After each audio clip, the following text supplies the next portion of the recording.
Hello साथीहरु, के तपाई पनि जान्न चाहनुहुन्छ आइफोनमा कसरी स्क्रिन रेकर्ड गर्न सकिन्छ भनेर? जान्न चाहनुहुन्छ नि त सुरुदेखि लास्टसम्म हेर्नु होला। आजको यस भिडियोमा तपाईहरुलाई म भनेछु कि आइफोनमा कसरी स्क्रिन रेकर्ड गर्न सक्नुहुन्छ भनेर। स्क्रिन रेकर्ड गर्नको लागि तपाईले कुनै एप्लिकेसन या सफ्टवेयर तपाईले डाउनलोड या इन्स्टल गरेर राख्नु पर्दैन। iOS 11 मा एउटा फ्युचर दिएको छ जुन तपाईले सजिलो तरिकाले स्क्रिन रेकर्ड गर्न सक्नुहुन्छ भनेर। यसको फाइदा के हो? तपाईले भिडियो कल रेकर्ड पनि गर्न सक्नुहुन्छ। अरु पनि फाइदाहरु छ हैन जुन तपाईले लिन सक्नुहुन्छ भनेर। यसलाई कसरी इनेबल गर्ने र यसलाई कसरी कन्ट्रोल सेन्टर ल्याउने म तपाईहरुलाई मेरो मोबाइल स्क्रिनमा भनेछु। नमस्कार साथीहरु, मेरो नाम हो विनोद। तपाई अहिले हेरिरहनु हुन्छ tech up Nepal YouTube channel. आउनुहोस् सुरु गरौँ।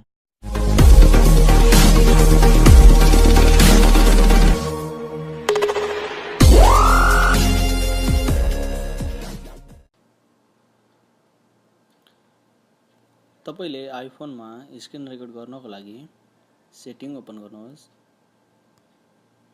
सेटिङ ओपन गरेपछि तपाईले यहाँ हेर्न सक्नुहुन्छ कन्ट्रोल सेन्टर छ, त्यसमा क्लिक गर्नुहोस्। त्यसमा क्लिक गरेपछि यहाँ तपाईले पहिलो हेर्न सक्नुहुन्छ एक्सेस विथ एप्स छ र दोस्रो छ कस्टमाइजेस कन्ट्रोल छ, त्यसमा क्लिक गर्नुहोस्।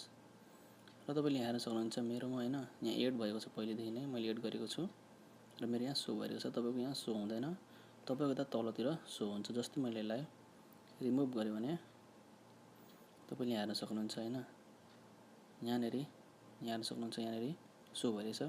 जस्तै बेला कन्ट्रोल सेन्टर ओपन गरेपछि यहाँ हेर्न सक्नुहुन्छ एउटा कुनै पनि अप्सन छैन अहिले यहाँनेरि। मैले त्यसलाई जस्तै एड गर्छु, यहाँनेरि तलपट्टि एउटा अप्सन शो हुन्छ। जस्तै यसलाई मैले जस्तै यहाँ स्क्रिन रेकर्डको प्लस आइकनमा थिचेर यसलाई यहाँ एड गरेँ, हेर्न सक्नुहुन्छ यहाँ एड भइसक्यो।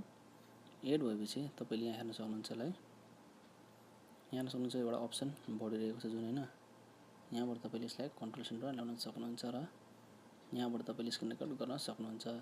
मैले यहीँबाट स्क्रिन रेकर्ड गरेको छु यसबाट यसरी, त्यो पनि यहाँनेरि सेकेन्ड चलिरहेको छैन।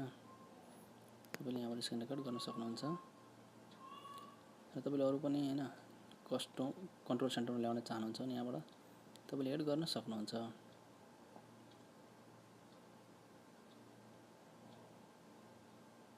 मलाई साथीहरुले तपाईले कति सजिलो तरिकाले आइफोनमा स्क्रिन रेकर्ड गर्न सक्नुहुन्छ र आशा गर्छु तपाईलाई भिडियो मन पर्यो भनेर। भिडियो मन पर्यो भने भिडियोलाई लाइक गर्न नबिर्सिनु होला र केही सल्लाह सुझाव दिनु छ भने तल कमेन्ट बक्समा कमेन्ट गर्न सक्नुहुन्छ। र यस्तै भिडियोहरुको जानकारी पाउन चाहनुहुन्छ भने यस्तै भिडियो खाली हेर्न चाहनुहुन्छ भने तपाईले यो च्यानललाई अहिले नै सब्स्क्राइब गर्न नबिर्सिनु होला।